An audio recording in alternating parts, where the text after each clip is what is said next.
생각도 못했죠. 어떻게 돌아가요? 3개월 만에 그렇게까지 될 거라고는 누가 생각이나 했겠어요?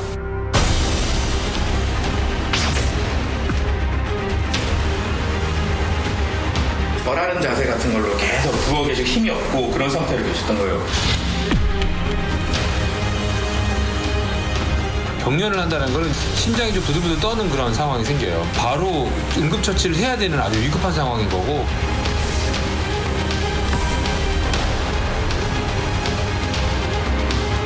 의사 선생님이 여기 주간 통일에는 몇 분이 계시지만 휴일이나 야간에는 집에서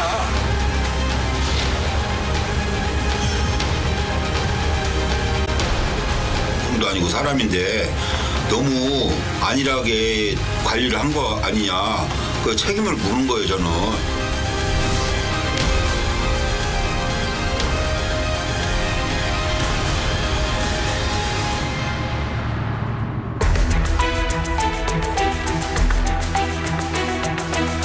시청자 여러분 안녕하십니까. 탐사보도 세븐 김광일입니다. 지난달 8일 서울 동부구치소에 수감돼 있던 한 40대 재소자가 사망했습니다. 그는 형이 확정되지도 않은 미결수였습니다.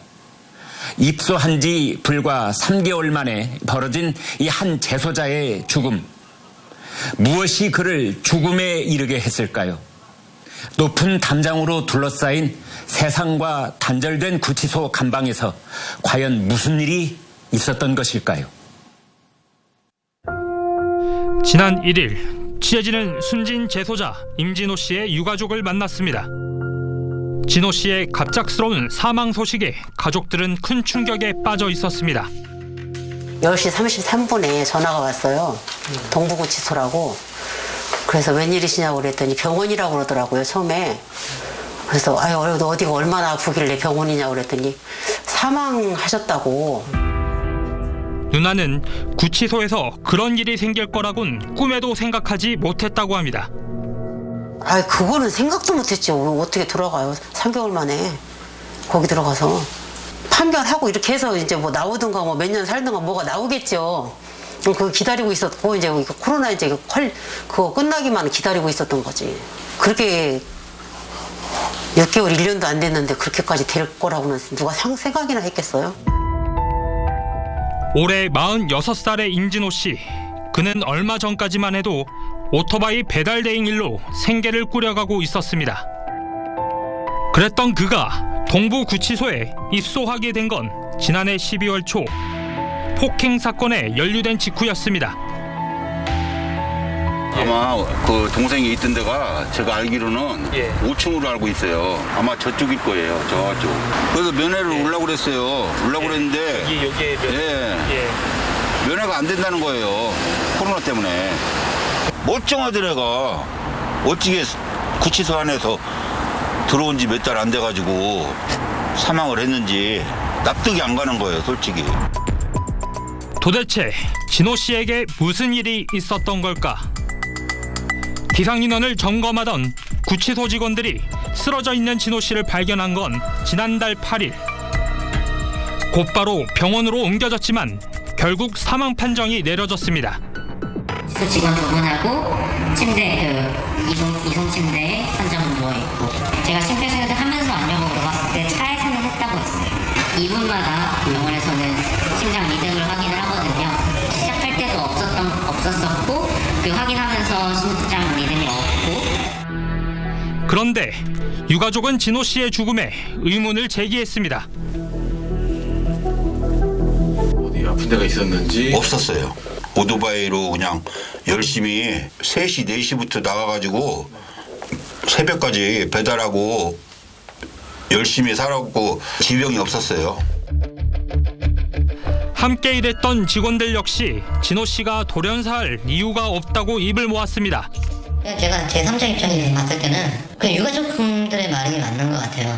교도소에서 뭐 사망을 했던 원인이 그 전에 뭐 발생된 이유가 있었냐? 제가 봤을 때는 절대적으로 없었어요. 너무나도 건강했었어요. 저하고 지낼 때는 아파가지고 뭐 병원 다니고 그런 게 전혀 없었거든요. 없어요? 예, 예.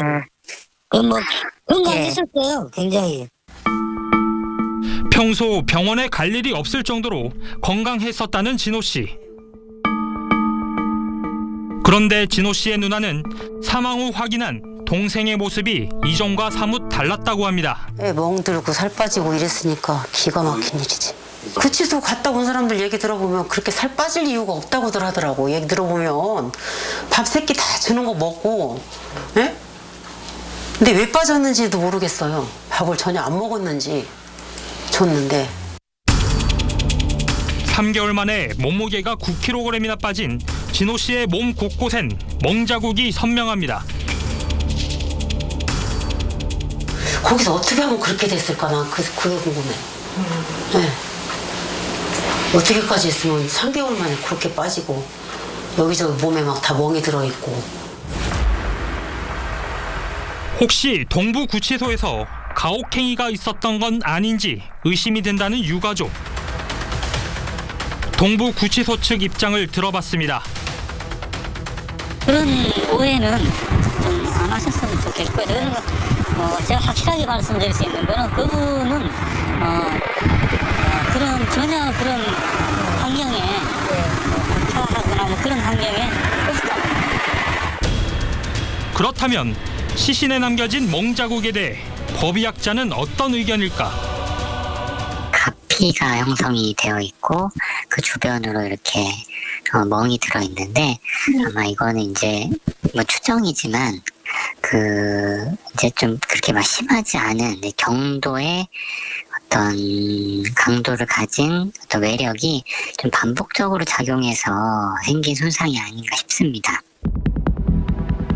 강력한 외부의 힘이 작용해 만들어진 폭행의 흔적이라고 단정짓기 어렵다는 겁니다. 그런데 취재 도중 새로운 사실이 드러났습니다.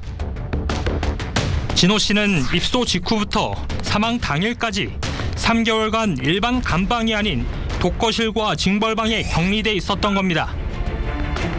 마지막에 그는 5.7제곱미터 2평도 되지 않는 징벌방에 갇혀 외부와 단절돼 있었습니다. 구치소 측은 진호 씨에 대한 조치가 코로나19 예방과 문제 행동으로 인한 25일의 징벌 처분 때문이라고 했습니다.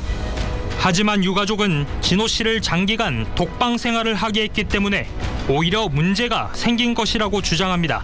동생이 거기서 이제 뭐 소란을 피웠든지 저기를 했으면은 왜 소란 피우는지 그 이유를 알고 그걸 조치를 취했어야지. 무조건 소란 피운다고 그냥 독방에다 집어넣고 신경도 안 쓰고 수감자를 그렇게 죽게 만드냐고요. 멀쩡한 사람을. 그날 저 높은 구치소 담장 안에선 무슨 일이 있었던 걸까? 구치소 측에 따르면 사망 전날인 3월 7일 오후 5시경 진호 씨는 저녁 식사를 하고 2시간 후 취침을 했다고 합니다. 직원들이 쓰러진 진호 씨를 발견한 건 다음 날 오전 6시 22분경. 그런데 구치소 측이 제공한 CCTV를 확인했던 가족들은 진호 씨의 모습이 상당히 이상했다고 합니다. 이제 엎드린 이제 절하는 자세 같은 걸로 계속 부어 계시고 힘이 없고 그런 상태로 계셨던 거예요. 밤부터 이 자세로 그냥 계속 괴로워하시고 왔다 갔다 조금 움직이시다가 1시간 전부터는 아예 미동도 없고 이러신 상태고요. 무릎을 꿇고 엎드린 채로 발견됐다는 진호 씨. 그는 왜 이런 자세로 쓰러져 있던 것일까? 사망 원인을 밝히기 위해 진호 씨의 시신은 국과수에 넘겨졌습니다. 그런데 부검 결과를 기다리고 있는 유가족들은 구치소 측 직원으로부터 한 통의 전화를 받았다고 합니다. 제가 근데 솔직히 이런 말씀을 드려도 되나 모르겠는데 그래도 저렇게 영안실에 모셔놓는 건 좀 아니지 않을까요? 저희가 어느 정도 장례비 지원이 가능해요. 장례비 지원이 그게 중요한 게 아니고요. 저희는 동생이 억울하게 죽은 것 같으니까 그 한을 풀어주려고 하는 거예요. 장례가 무슨 말씀인지 알겠습니다. 근데 저렇게 영안실에 두기가 저희가 조금 그래요. 그래도 장례는 치러드리는 게 맞지 않나 싶어요. 그거 말이 안 되잖아요. 장례 치르는 건 우리 사정이지. 뭐 본인을 뭐 냉장고에다가 넣느니 뭐 자기네들이 그거 의논할 저기가 아니잖아요. 그날 동부구치소 독방에선 무슨 일이 있었던 것일까? 네, 유가족들은 고인이 된 임진호 씨의 장례를 구치소 측이 종용했다고 주장했습니다. 하지만 동부구치소 측은 시신을 인도하기 위해 관련 규정에 따른 장례비 지원 등 이 절차를 안내했을 뿐 종용한 것이 아니라고 해명했습니다. 재소자의 사망 원인에 대한 의혹이 완전히 풀리지 않고 있는 가운데 탐사보도 7 취재진은 진실을 밝힐 수 있는 단서를 입수했습니다. 바로 사망한 재소자 독방의 모습이 담긴 이 CCTV 영상입니다. 여긴 진호 씨가 사망하기 전날부터 직원들에게 발견되던 당일 아침까지 25시간이 기록되어 있습니다. 이 안에 담긴 진실은 무엇일까요? 진호 씨가 사망하기 바로 전날 밤 CCTV 영상입니다. 밤 9시 50분경 복도불이 꺼집니다. 그런데 25분 후 잠을 자던 진호 씨가 몸을 일으킵니다. 갑자기 무릎을 꿇고 앞으로 절하는 듯한 자세를 취하는 진호 씨. 잠시 후 다시 다리를 뻗고 잠을 청하던 그는 어딘가 불편한 듯 반복해서 무릎을 꿇고 엎드립니다. 밤 12시를 넘긴 시각. 힘겹게 상체를 들고 불안정한 모습을 보이는 진호 씨. 5분 후 다시 무릎을 꿇고 엎드리는 진호 씨는 이후 5시간 반 동안 일어나지 못했습니다. 그 사이 경련을 일으키는 모습도 보입니다. 진호 씨가 있던 감방엔 CCTV가 설치돼 있었고 직원들은 1시간마다 순찰을 돌고 있었지만 그는 아침까지 엎드린 상태로 있었습니다. 당연히 밤새 무슨 일이 있을지 확인을 해야 되고 그런 확인이 됐다면 당연히 응급조치가 이루어졌을 것입니다. 특히 독방에 계셨기 때문에 CCTV로 계속 24시간 어떻게 생활하는지가 확인이 됩니다. 그리고 구치소 담당하시는 분은 계속 24시간 그걸 보고 계셨을 것이고요. 이상한 자세로 쓰러져 있던 진호 씨를 직원들은 왜 아침까지 그대로 두었던 것일까? 구치소 측은 순찰 중 상태를 확인하기 위해 재소자를 깨우면 화를 내는 경우가 있어 일일이 확인하지 못했고 사람마다 자는 모습이 다르기 때문에 엎드려 있는 모습을 이상하다 생각하지 못했다고 주장했습니다. 구치소 측에서는 뭐 잠잘 때 항상 뭐 그런 식으로 잠들었다고 그런 얘기를 하더라고요. 근데 그렇게 엎어져가지고 절하는 자세로 아까 사진 보셨듯이 그런 자세로 자는 사람이 어디 있어요, 솔직히. 입소 전 함께 생활했던 여자친구에게도 진호 씨의 평소 잠자는 습관에 대해 물어봤습니다. 안 그래요. 똑바로 누워 자고 핸드폰 보다가 졸리면 자요. 그냥 일반적인 사람들 다 그렇게 하잖아요. 보편적으로 생각할 때요. 무릎 꿇고 그렇게 자는 사람이 없잖아요. 대한민국 인구를 다 털어도 그렇게 자는 사람은 없을걸요. 응급의학과 전문의는 진호 씨의 자세가 일종의 응급 신호일 수 있다고 이야기합니다. 앞으로 이렇게 숙인 채로 아마 발견되겠다고 한다면 그분이 아마 가슴이 흉통이 생긴 게 꽤 시간이 좀 있었을 거라고 생각이 되고 대부분 이제 응급학과적으로는 경련을 한다는 걸 이제 우리가 이제 심실세동이라고 그래서 심장이 좀 부들부들 떠는 그런 상황이 생겨요. 물론 이제 그게 바로 응급처치를 해야 되는 아주 위급한 상황인 거고. 의혹은 또 있습니다. 진호 씨를 발견할 당시 호흡과 의식이 미약한 상태였다고 주장한 동부구치소. 그런데 CCTV 영상 속에선 심폐소생술을 시도하는 직원들의 모습만 있었을 뿐 응급 환자 발생 시 함께 사용하는 자동 심장 충격기의 모습이 보이지 않습니다. 만약에 가깝고 옆에 있었다면 제세동기를 사용해야 되는데 그 정도 지체를 할 시간이 여유가 없었다는 거죠. 거리가 멀어요? 그게? 네, 여기 다 엘리베이터로 운영입니다. 또 의료과에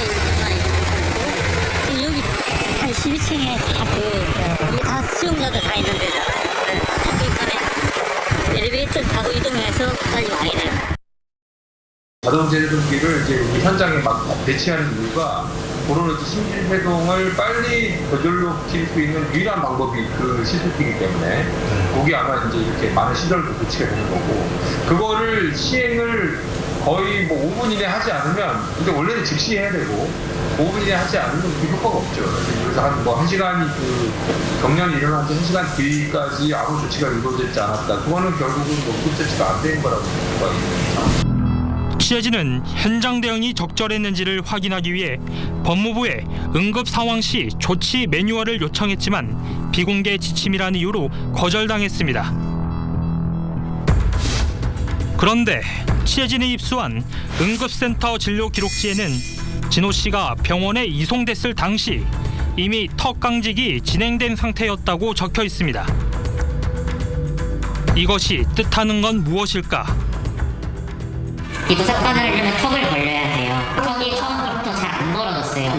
강직 교수님이 그 턱을 다시 확인하시고 부분 확인을 하시고 이미 강직이 와서 시간이 많이 지나서 심폐소생 가능성이 없다라고 판단을 하셨었고 그 구치소에서 돌아가신 거라고 판단을 해야 되겠네요. 정확하게 2시간 이렇게 됐다 말씀은 못 드릴 것 같고 동부구치소 독방에서 쓰러진 진호 씨가 발견된 시각은 오전 6시 22분. 구치소와 약 6km 떨어진 병원에 도착한 건 오전 6시 47분입니다. 이후 사망 선고를 받은 건 오전 6시 52분.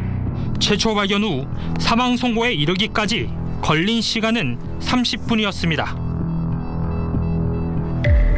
병원으로 이송될 당시 진호 씨가 살아 있었다는 구치소 측 주장과는 달리 진호 씨가 독방에서 발견되기 약 1시간에서 1시간 반 전에 이미 사망했다는 것이 담당 의사의 소견이었습니다. 사망 선고가 내려진 지 약 3시간이 지나서야 동생의 소식을 듣게 됐다는 유가족은 억울함을 호소합니다. 그 사망한 시간이 6시 반에서 6시 52분 그때란 말이에요. 근데 어떻게 그 유가족들한테 10시 넘어서 누나한테 전화를 하냐고요. 동생이 사망했다고. 의심 가는 게요. 한두 가지가 아니에요. 전 동생 그냥 못 보내요. 억울해서. 너무 억울해가지고 지금. 진호 씨가 발견됐을 당시 의식과 호흡이 있었다고 주장하는 동부구치소. 하지만 진호 씨의 상태를 확인한 의사는 병원 도착 전 이미 심정지 상태였다고 했습니다. 진호 씨의 죽음에 대한 의혹은 한두 가지가 아닙니다. 취재진은 진호 씨가 구치소로부터 약을 받아서 복용해왔다는 사실도 확인했습니다. 그가 왜 약을 먹었을까요? 혹시 건강에 문제가 있었을까요?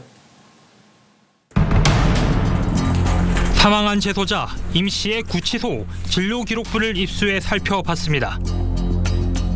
재소자 임진호 씨가 사망 전날 구치소 내에서 처방받은 알약 6알을 복용한 사실이 확인됩니다.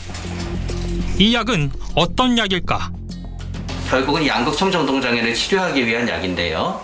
양극청정동장애는 흔히 이제 조증이라고 불리워지는 상태가 됩니다. 양극청정동장애 환자분들이 가끔은 지나치게 일종의 자신에 대해서 과대하게 생각하는 경향이 있으시거든요.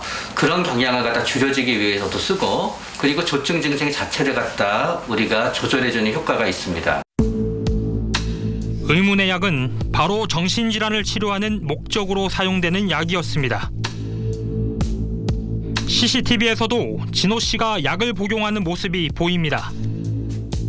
동부구치소에 입소한 바로 다음 날부터 사망 전날까지 해당 약을 처방받아 복용해온 임진호 씨.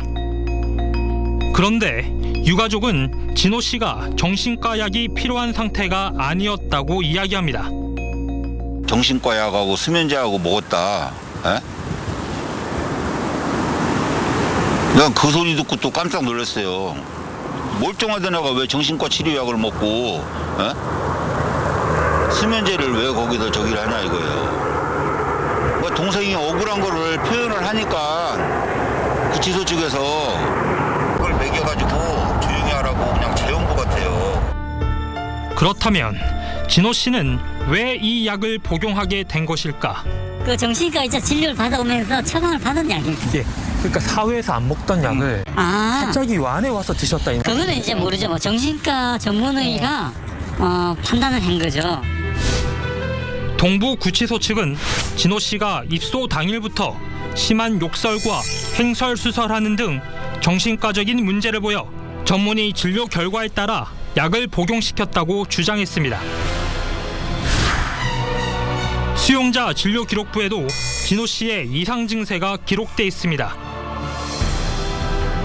그렇다면 진호 씨의 직장 동료들도 그의 정신적인 문제를 인지하고 있었을까? 지극히 정상인이었어요. 뭐 대인관계, 유대관계도 마찬가지고 잘 지내셨었어요. 그 뭐 저희가 뭐 취미생활로 볼링장도 같이 다니면서 삼겹살에 소주 한 잔도 같이 하셨고 그리고 일 나오셔도 또 정상적으로 잘 하셨고. 일과 시간 외에도 함께 취미 생활을 하며 어울렸지만 문제 행동을 본 적은 없다는 겁니다. 다른 직장 동료 역시 마찬가지였습니다. 약간 욱한 건 있지만은 사람 다 우리나라 사람들이 약간 욱한 게 있잖아요. 그 정도였지. 그 나한테 저하고 있을 때는 무슨 병원 다니고 그런 게 전혀 없었어요. 약 먹고 그런 거 없었고. 갑자기 뭐 욱해서 사람을 때린다거나 뭐 사람에게 욕설을 한다거나.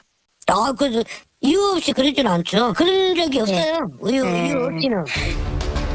취재진은 유가족의 도움을 받아 건강보험공단에 접수된 최근 2년간의 진료 이력을 확인해봤습니다.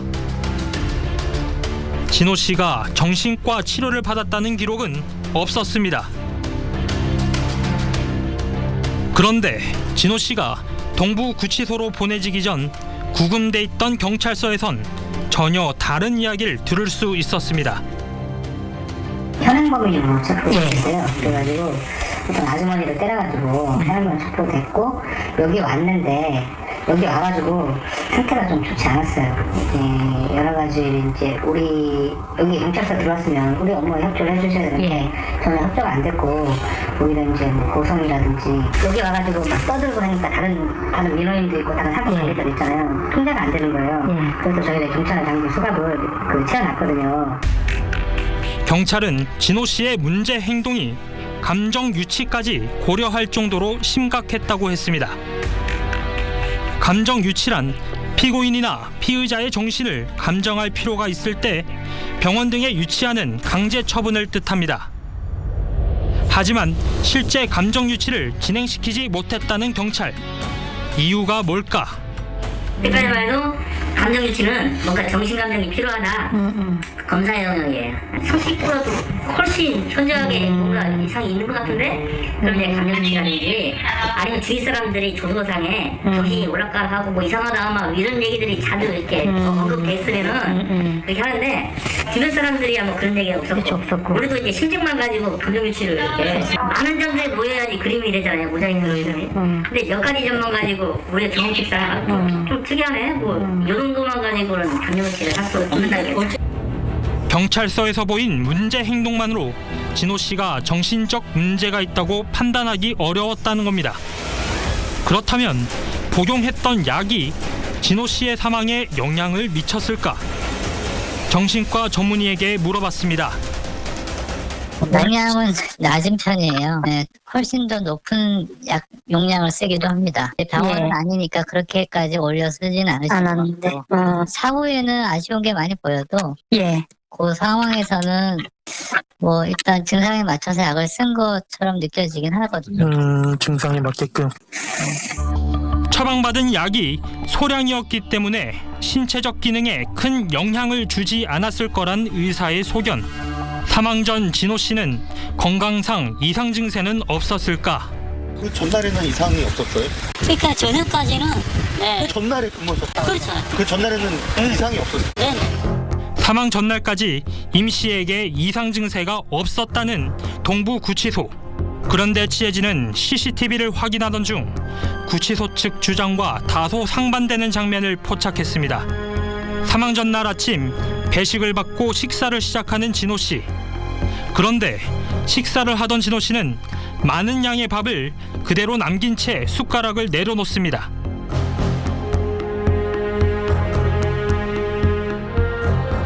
힘겹게 바닥에 몸을 누이는 진호 씨. 3시간이 지나서야 구치소 직원이 힘없이 쓰러져 있는 진호 씨를 발견하고 방으로 들어옵니다. 진호 씨의 상태가 좋지 않은지 다른 직원도 달려옵니다. 오전 11시 11분경 직원의 부축을 받으며 방 밖으로 나가는 진호 씨. 구치소 직원들이 휠체어까지 동원해 진호 씨를 데리고 향한 곳은 바로 진료실이었습니다. 당일 진료기록부에는 진호 씨가 엎드린 채 의식 상태가 저하된 모습이 관찰됐고 휠체어로 이동해 진료를 받았다는 내용이 작성돼 있습니다. 구치소 측 얘기와 달리 진호 씨의 상태는 다소 문제가 있어 보입니다. 진료실로 향한 지 15분 만에 다시 직원들의 부축을 받고 복귀한 진호 씨. 잠시 앉아서 몸을 추스리던 그는 아까 먹지 못한 밥을 먹으려는 듯 식판을 앞으로 끌어당깁니다.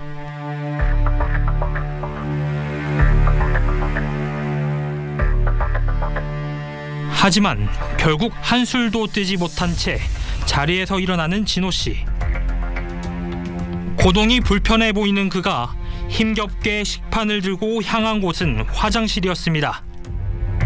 그곳에서 남은 음식을 모두 변기해버립니다.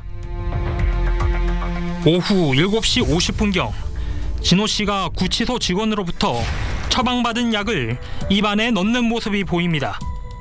그런데 잠시 후 약 복용 여부를 확인한 직원이 자리를 뜨자 화장실로 기어가는 진호 씨.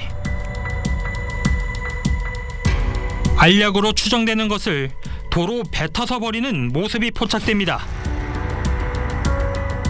그 후 오랫동안 바닥에 엎드려 있던 그는 다음날 오전 5시 12분경 크게 경련을 일으킵니다.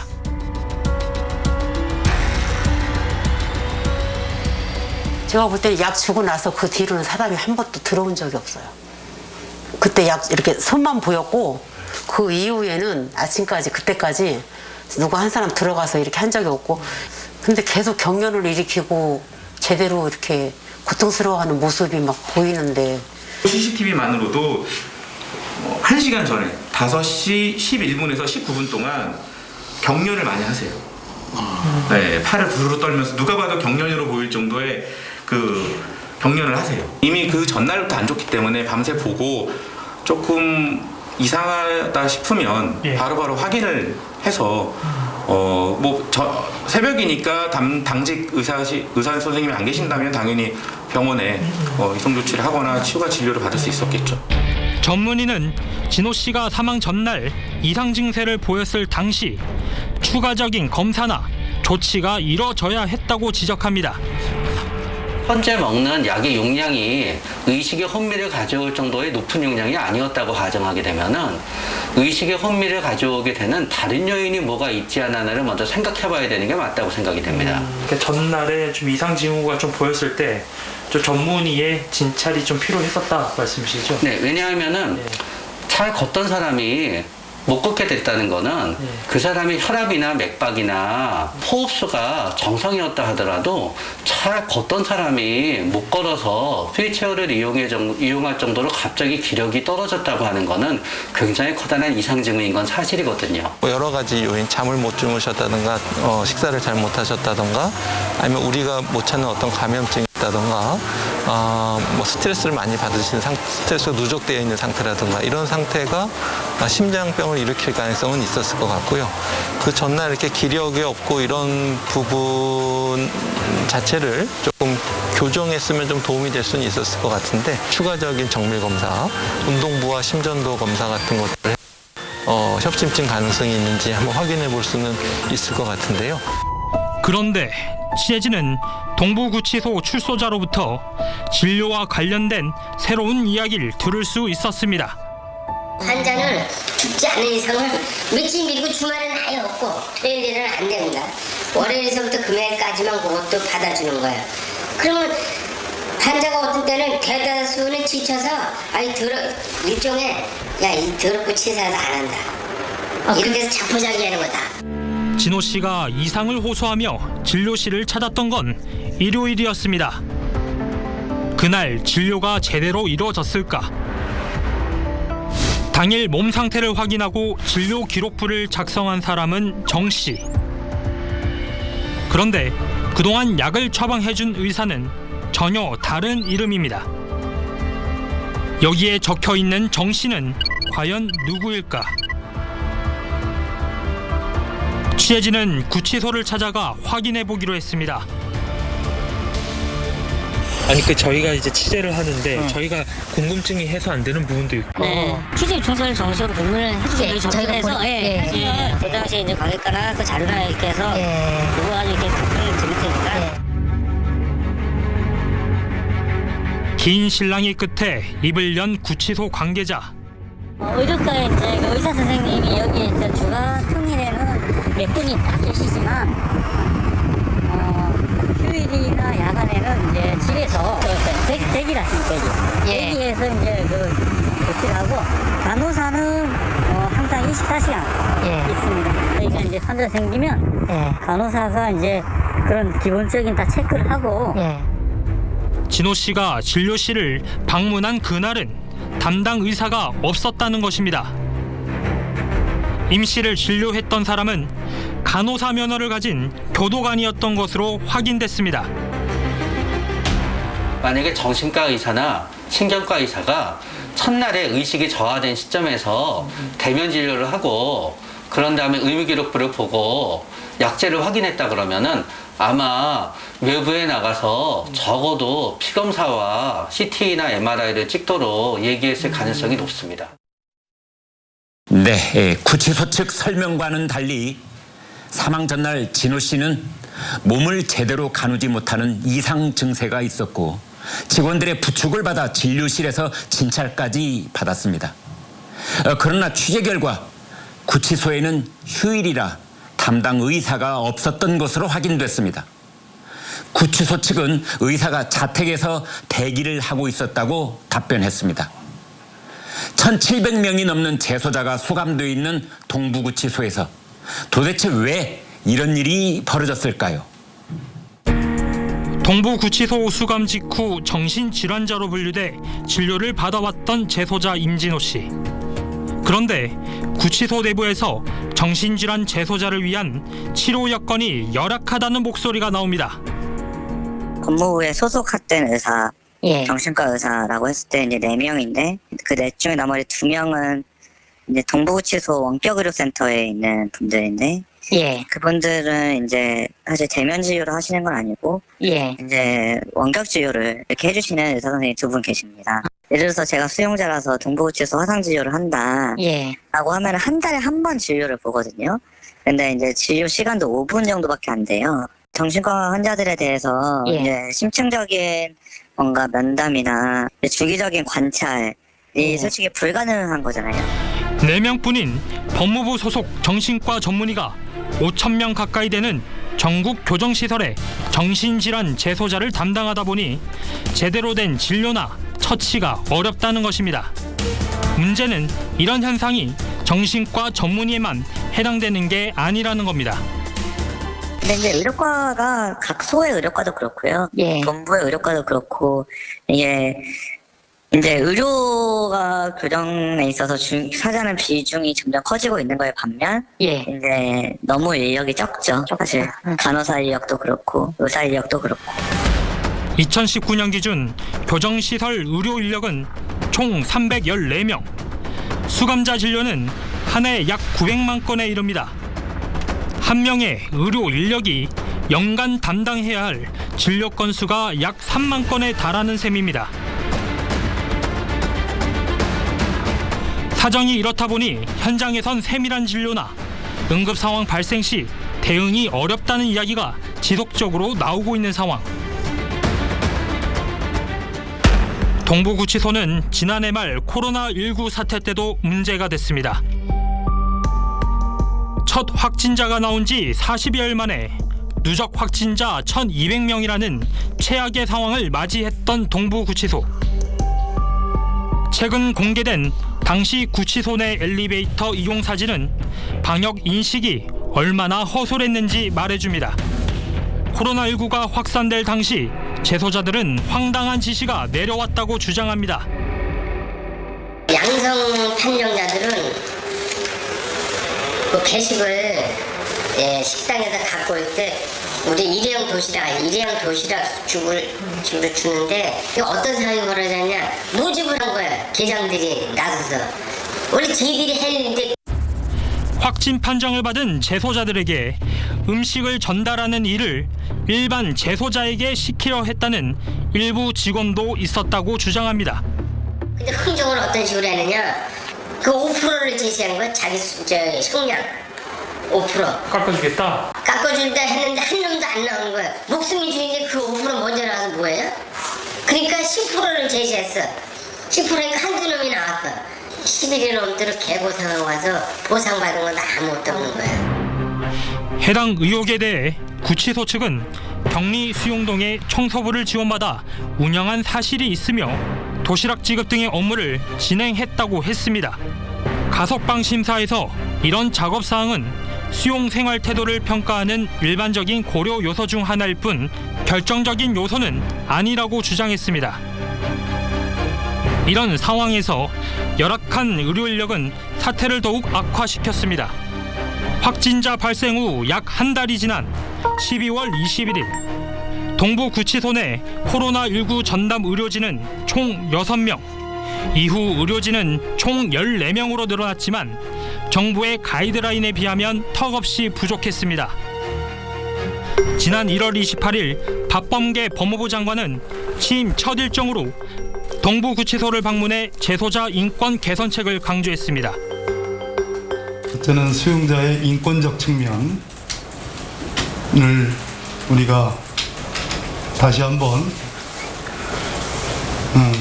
살펴보고 그것을 개선할 방법이 없는지 면밀히 검토해야 되겠다 하는 그런 생각을 해봅니다. 현재 동부구치소 내 코로나19 사태는 일단락됐지만 의료 인력은 여전히 문제라고 합니다. 인지는 충분히 하고 있습니다. 인지 충분히 하고 있어서 각종 지침도 많이 내려왔고요. 사실 근데 이제 각종 지침을 내려오면서 이제 인력 보충을 해주지 않고 지침만 내리는 게 문제긴 한데 해결이 쉽지 않죠. 그런데 취재진이 만난 동부구치소 출소자는 진호 씨가 갇혀있던 징벌방과 입소 초기 착용했던 보호장비 사용에 문제가 있을 수 있다고 주장합니다. 성폭력범들이나 이런 데 발찌 채우는 거 있죠? 그런 식으로 발찌식으로 채우고 포송줄로 뒤로 앞으로 묶는 게 아니고 뒤로 묶으니까 꼼짝달싹 못하는 거지. 밥그릇 넣어주면 입으로 먹는 거예요. 손이 묶였으니까 뒤로 묶였으니까 안 풀어준다고. 수갑이나 포승 같은 보호장비로 손발이 구속돼 징벌방에 장기간 구금된다는 재소자들. 보호장비는 재소자가 도주를 시도하거나 자살 또는 자해를 하려고 할 때 교도관의 정당한 직무 집행을 방해할 경우 등에 사용하도록 되어 있습니다. 임 씨 역시 4시간 동안 보호장비를 착용하고 있었습니다. 하지만 구치소 측은 진호 씨가 보호장비를 착용할 당시 정해진 시간마다 상태를 확인하고 내부 매뉴얼에 따라 사용했기 때문에 문제가 없었다고 주장했습니다. 그런데 지난해 5월 보호장비 사용이 문제가 된 사건이 발생했습니다. 벌금 미납으로 노역장 유치 명령을 받고 부산구치소에 소감됐던 한 재소자가 입소한 지 불과 32시간 만에 사망한 것입니다. 방에 수감된 뒤에 벽지를 뜯는 이상한 행동을 했다고 해서 구치소 측이 그 재소자를 보호실로 옮기고 보호장비로 손발을 묶고 그랬다는 거죠. 소란을 피웠다는 이유로 14시간 넘게 보호장비로 묶여있던 재소자. 당시 그는 공황장애를 앓고 있었다고 합니다. 30분에 한 번 혹은 1시간에 한 번 혈압이라든가 바이탈 사인을 계속 체크해야 됩니다. 만약에 규칙적으로 혈압을 측정하지 않고 12시간 동안 식사를 하지 못하고 12시간 동안 물을 마시지 못하게 된다 그러면은 그 선행되는 요인으로 정신과 질환이 있었냐 없었냐, 공황 발작이 있었냐 없었냐 상관없이 환자분한테 문제가 될 수 있습니다. 법무부는 즉각 조사에 들어갔습니다. 그 결과 주말이라 의무관이 없어 진찰을 하지 못했고 보호장비가 부적절하게 사용된 문제가 드러났습니다. 직원 18명에 대한 징계도 이뤄졌습니다. 인권이 발전된 나라라고 하는 대한민국 속에 다른 반인권적인 조직을 만들어가고 있는 게 이 법무부의 자태, 그런 반인권적인 모습이라고 생각을 하고 있죠. 그래서 안 고쳐지는 거 아닌가, 안 바뀌는 거 아닌가. 취재진은 법무부가 재소자 인권 개선을 위한 방안을 어떻게 마련하고 있는지 물어봤습니다. 법무부는 서면을 통해 현재 부족한 의료진 충원을 위해 관계부처와 협의 중이며 보호장비는 연속 16시간을 초과 사용하지 않고 1시간마다 수용자를 직접 관찰하는 등 개선 사항을 마련했다고 답했습니다. 그러나 많은 전문가들은 법무부가 재소자의 인권 개선을 위해 더 많은 노력이 필요하다고 강조합니다. 법무부 차원에서도 국민들 앞에 비춰질 수 있는 여러 가지 큰 사업들이 있으시겠지만 이게 교정시설의 인권이라고 하는 부분은 어떻게 보면 사회 그늘에 계신 분들에 대한 처우 개선 이런 부분이다 보니 대한민국 국민으로 대우를 하기 위한 부분이라든지 인권 향상이라는 부분이든지 그런 차원에서는 법무부가 좀 더 역점을 두고 진행을 해야 되는 사안이 아닌가 그렇게 생각합니다. 취재를 마칠 무렵인 지난 12일 동부구치소 측 관계자들이 취재진을 찾아왔습니다. 취재진은 구치소 측 반론을 듣기 위해 인터뷰를 요청했습니다. 구치소 이런 데 취재가 안 되잖아요. 취재를 안 해주시니까. 지금 안 해서 그렇겠는데 이미 수사가 진행 중이어서 저희도 서면으로 답변을 드릴 수밖에 없는 걸 좀 양해해 주십시오. 취재진은 구치소 측의 요구대로 녹화를 중단하고 대화를 진행했습니다. 진호 씨가 발견 당시 이미 사망했을 거라는 의사 소견에 대해 구치소 측은 진호 씨의 사망은 사망 선고 시점에 이뤄졌고 사실과 다르다는 입장을 밝혔습니다. 재소자의 사망이 구치소의 의료 공백과 관리 소홀 때문이라는 유가족들의 주장에 대해선 사망 전날 진호 씨가 구체적인 증상이 없었고 정상적인 생활을 했다는 입장을 고수했습니다. 그런데 최근 국가수에서 재소자 임 씨에 대한 부검 결과가 나왔습니다. 심장의 우상 관동맥이 75% 이상 막혀 있었고 머리 오른쪽에서 시일이 경과된 비질화된 경막하 출혈이 발견됐습니다. 국가수는 정확한 사인은 알 수 없지만 두 증상 모두 사망에 영향을 미쳤을 거란 의견을 냈습니다. 이제 관상동맥 질환, 심근경색 같은 경우에는 갑자기 사망하실 수가 있는 위험한 질환인데 이런 증상이 생겼을 때 골든타임을 지키기 위해서 현장에서 빨리 병원으로 이송하는 그런 조치가 최선인데 이렇게 목격되지 않는 상황에서 야간에 이렇게 갑작스럽게 오실 때는 좀 사실 의료적으로 좀 한계가 좀 있었을 것 같습니다. 독방에서 숨진 40대 후반의 미결수 임진호 씨. 누가 진호 씨의 죽음을 책임져야 할까?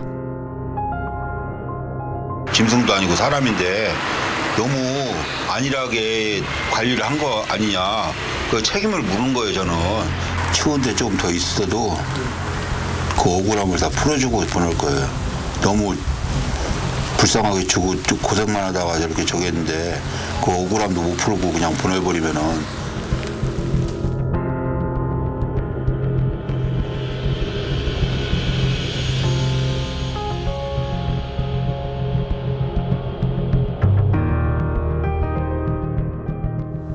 네, 재소자는 별세계의 사람들이 아니라 바로 우리들의 일부이다.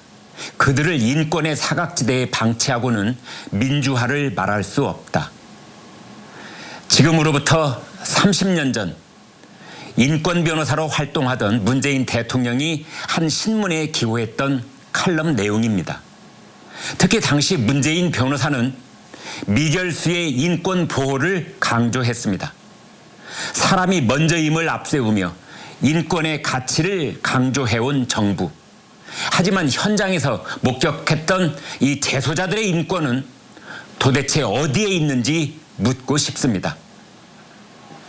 가족들은 고인이 된 진호 씨의 장례를 아직도 치르지 못하고 있습니다.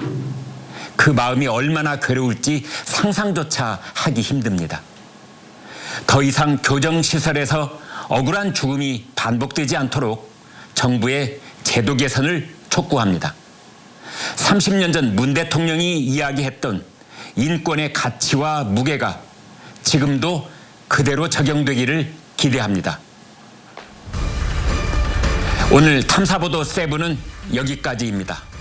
다음 이 시간 더 의미 있고 깊이 있는 내용으로 여러분을 찾아뵙겠습니다. 감사합니다.